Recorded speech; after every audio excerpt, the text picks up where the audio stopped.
तर बघा आपण आज आलेलो आहे आंब्याच्या बागेमध्ये. तर मित्रांनो बघा, आता आपल्या आंब्याच्या बागेमध्ये आपला आंबा पिकलाय किंवा पाडाला लागलाय किंवा तो काढायला आलाय, हे आपण कसं ओळखायचं आहे याच्या 2-3 मी टिप्स सांगत आहे. आपण लक्षपूर्वक ऐकाव्या. तर मित्रांनो बघा, आता आपला हा केसर आंबा आहे आणि आता हा काढायला आलेला आहे. तर बघा, याच्यावरती हे असे पांढरे पांढरे स्पॉट तुम्हाला दिसत असतील.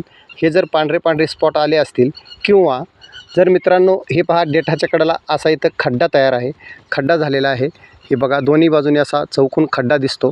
असा जर खड्डा झालेला असेल तर समजायचं आपण आपला आंबा हा पाडाला लागला आहे किंवा पाडाला लागेल किंवा पिकेल किंवा काढायला येईल, असं आपण त्याला ओळखायचं आहे.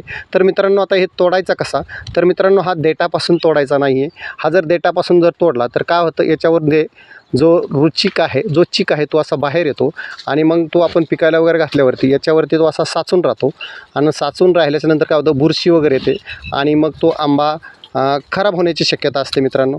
तर काय करायचं आहे, आपण हा आंबा इथून न कट करता 1-1.5 इंच वरून कट करायचा आहे आणि मग तो आंबा आपल्याला पिकायला घालायला योग्य आहे. तर मित्रांनो अशा पद्धतीने आपण जर हे आंब्याची हे जर केलं तर खूप छान आहे. बहुत बडा